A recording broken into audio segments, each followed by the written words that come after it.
हाल ही में हुए 5 राज्यों के विधानसभा चुनाव में भारतीय जनता पार्टी यानी बीजेपी ने 3 राज्यों में जीत हासिल की है और मध्य प्रदेश, राजस्थान और छत्तीसगढ़ में बीजेपी की जीत, तेलंगाना में कांग्रेस की जीत हुई है।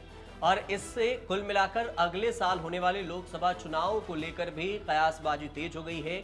इन विधानसभा चुनाव के नतीजों के आधार पर लोग अलग अलग आकलन कर रहे हैं। कोई इसे सेमीफाइनल बताकर ये कह रहा है कि बीजेपी ने 2024 का रन तो अभी से ही जीत लिया।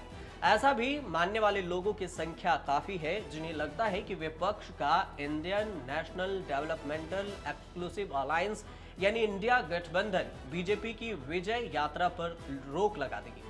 2024 का चुनाव कौन जीतेगा, इस पर देश के चुनाव एक्सपर्ट ने अपनी राय रखी है और वो क्या सोचते हैं आपको इस वीडियो में ये भी बताएंगे। लेकिन इसे बताने से पहले आपको बता दें कि 2019 लोकसभा चुनाव में विपक्ष का क्या प्रदर्शन रहा था, कितनी सीटें जीती थी और कितनी सीटों पर रनर अप रही थी। कांग्रेस 52 सीट जीती थी 2019 में, 209 सीटों पर रनर अप थी। वहीं टीएमसी की अगर बात करें तो टीएमसी ने 22 सीटें जीती थी, 19 सीटों पर रनर अप थी।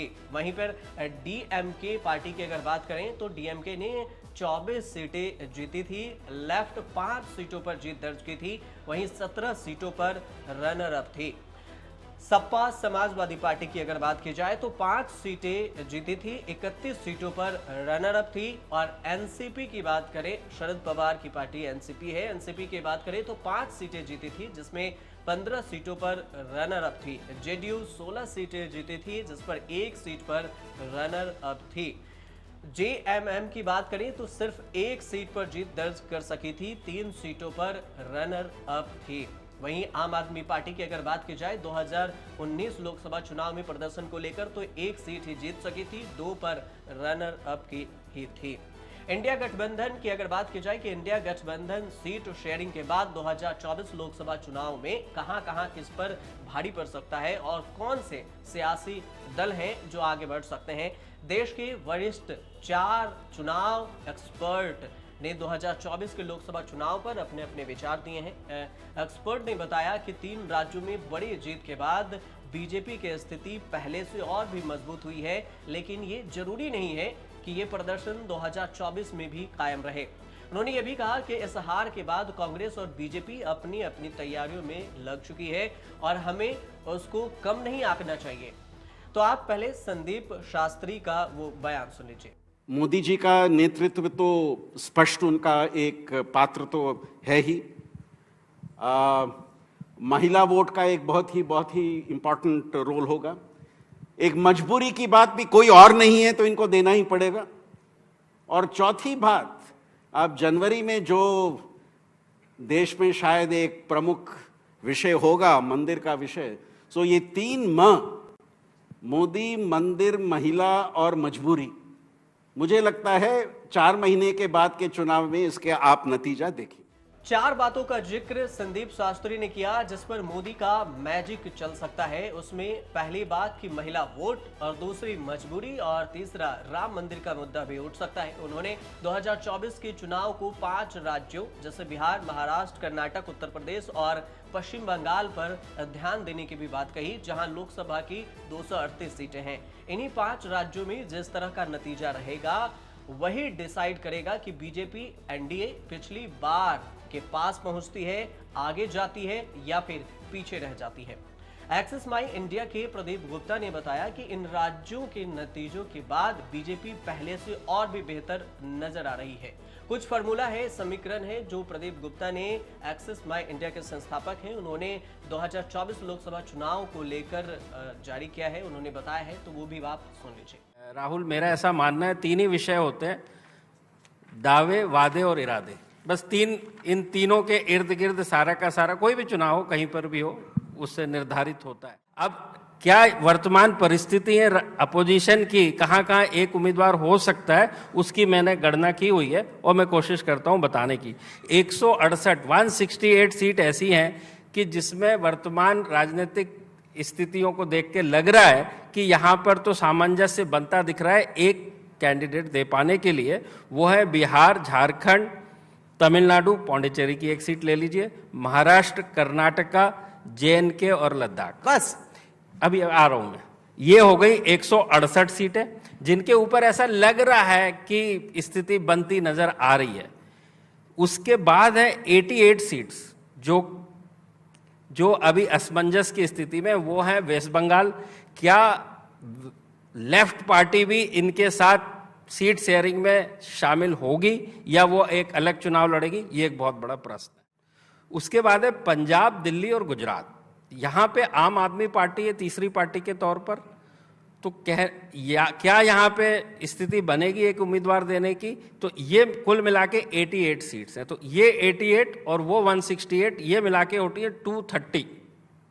ये 230 सीट्स हैं जिसके ऊपर इनको निर्णय लेना है, जहां पे कि क्षेत्रीय पार्टियां बहुत स्ट्रांग हैं। उसके बाद आते हैं कि जहां संभव ही नहीं है, होना ही नहीं है, वो सीटें हैं 153 सीटें। 153 बहुत बड़ा नंबर है। उत्तर प्रदेश में ये निश्चित हो चुका है कि बसपा BSP अलग चुनाव लड़ेगी, तो सीधे सीधे 80 सीटें हो गई। हरियाणा में लगता नहीं है कि एक ओम प्रकाश चौटाला जी की एक पार्टी है और एक दूसरी पार्टी है। उसके बाद है आंध्र प्रदेश, वहाँ पे प्रासंगिक ही नहीं है, क्योंकि वहाँ पे जो दोनों पार्टियों का वर्चस्व है उसमें कांग्रेस या इंडिया गठबंधन और BJP दोनों का लेना देना नहीं है। YSRCP और TDP उन्होंने तय कर लिया है कि हम दोनों के साथ नहीं जा रहे हैं, अपने अपने चुनाव लड़ेंगे। तो वो 25 सीटें हैं। उड़ीसा में ये निश्चित है कि बीजू जनता दल भी किसी के साथ नहीं जा रहा है, और तेलंगाना में BRS ने शुरू से स्टैंड अभी तक 17 सीटों पे बनाए रखा है कि वो किसी के पास नहीं जाने वाले हैं। तो इन 153 सीटों के ऊपर कोई स्थिति बनती नजर नहीं आ रही है एक 1 बाई 1 उम्मीदवार की। अब बात करते हैं इर्रेलेवेंट सीट कि इनका उससे ये 1 या 2 का कोई महत्व नहीं रह जाता है। वो है 134 सीटें, जहां पे करीब करीब हर जगह पे कांग्रेस की और BJP की डायरेक्ट। तो इन सीटों के ऊपर कुछ ऐसी सीटें, इसमें नॉर्थ ईस्ट और असम को भी उसमें ले लें तो 25 सीट ऐसी हैं कि कुछ कह नहीं सकते। इसके अंदर रीजनल पार्टियां भी हैं। उसके बाद है MP, राजस्थान, छत्तीसगढ़, उत्तराखंड, हिमाचल प्रदेश, गोवा, कर्नाटक। इन सबको ले लें, इन सीटों को, तो यहाँ पे कांग्रेस और BJP की 1-on-1 ऑलरेडी फाइट पहले से होती रही है और आगे भी होगी। तो इस हिसाब से आप ये देख पाएंगे जो 1-on-1 की जो कहानी है, 400 की जो कल्पना है, यदि इन 230 में संभव होता है तो 134 पे पहले से है। तो कुल मिला के ये सीटें हो गई आपकी 364 सीटें, जो 400 के करीब है। लेकिन अभी इसमें बहुत बड़ा प्रश्न चिन्ह लगा हुआ है। ये सारा कुछ निर्भर करेगा कि कौन कितना फ्लेक्सिबल है, कौन कितना नीचे जाने के लिए तैयार है। और इसमें मेन एक जगह पर केवल लेफ्ट है जिसको ये निर्णय लेना है, बाकी जगह पे कांग्रेस है। सी वोटर के संस्थापक हैं यशवंत देशमुख। उन्होंने बताया कि 2024 का चुनाव हम ऐसे समझ सकते हैं कि लोकसभा की 100 सीटें ऐसी है जहां BJP की लड़ाई में ही नहीं है BJP। 200 सीटें ऐसी हैं जहां BJP का स्कोर 90% है। 243 ऐसी सीटें हैं जहां BJP और क्षेत्रीय दलों के बीच में मुकाबला है। अगर BJP को 400 प्लस सीटें लानी है तो उन्हें इन्हीं सीटों में पार्टी को अपना स्ट्राइक रेट सुधारने की जरूरत है। यशवंत देशमुख के मुताबिक अगले चुनाव में BJP अकेले 40% से ज्यादा वोट पा सकती है। इसका मतलब ये नहीं है कि BJP है ही नहीं, यहां उनका प्रदर्शन अच्छा होने जा रहा है।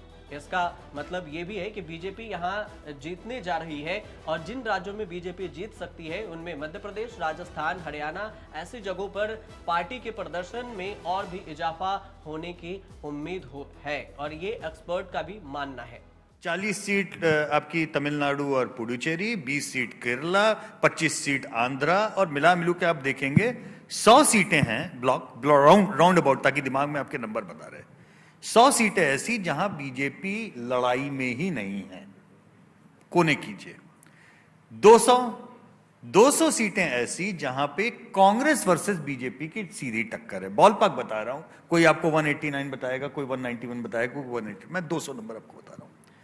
इन 200 में BJP का स्ट्राइक रेट, जैसा आपने बोला, 90% से भी ज्यादा है। मतलब वो BJP इनवेरिएबली उसमें 180 से ऊपर ही जीत रही है और जीतेगी। अभी जो संभावना है उससे कम होने की संभावना। बची हुई 243 जो हैं, ये वो नंबर है जहां पे बीजेपी और क्षेत्रीय दलों का संघर्ष है, कांग्रेस उसमें सीन में नहीं है, ठीक है।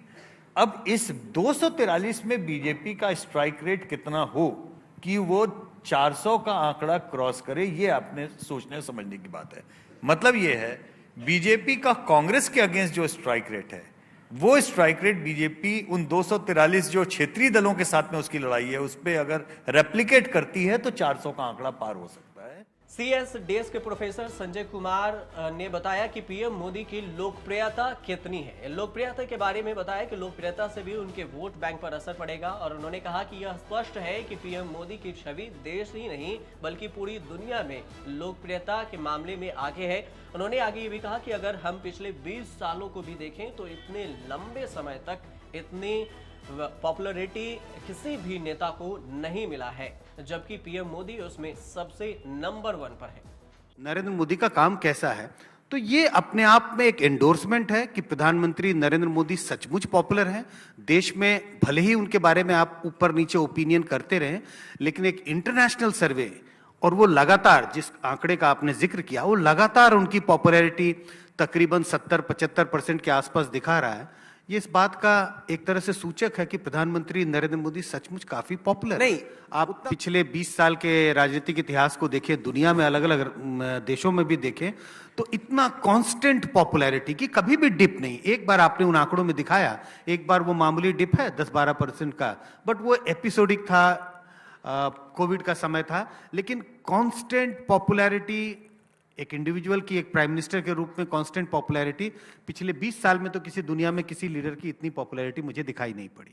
मूड ऑफ द नेशन के सर्वे में 2024 में बीजेपी कहां रह सकती है, हाल ही में अगस्त में एक सर्वे हुआ था। अगर उस सर्वे को देखा जाए तो उस सर्वे में ये बताया गया था कि 2024 के लोकसभा चुनाव में किसको कितनी वोट मिल सकती है और अभी किस स्थिति में है। अगर उस ग्राफ को देखें तो आप देख पाएंगे कि ग्राफ के अनुसार से 2019 के लोकसभा चुनाव में जो नतीजे थे उससे कहीं बेहतर 24 में हो सकते हैं। अगस्त में जो सर्वे किए गए थे उसमें बताया गया था कि 2024 लोकसभा में 287 सीटों पर बीजेपी कब्जा कर सकती है, जबकि 2019 में 271 सीट ही मिली थी। वहीं पर अनुमान लगाया गया है सर्वे के अनुसार से कि 182 सीट, जो अगस्त में सर्वे किया गया था उसमें 182 सीटों पर कब्जा हो सकता है। लेकिन कुल मिलाकर ये तमाम सर्वे या राजनीतिक पंडितों का ज्ञान कितना सही साबित होता है, ये चुनाव परिणाम के बाद ही पता चल पाएगा कि कौन किस पर कितना भारी पड़ता है। अब देखते रहिए न्यूज़ तक।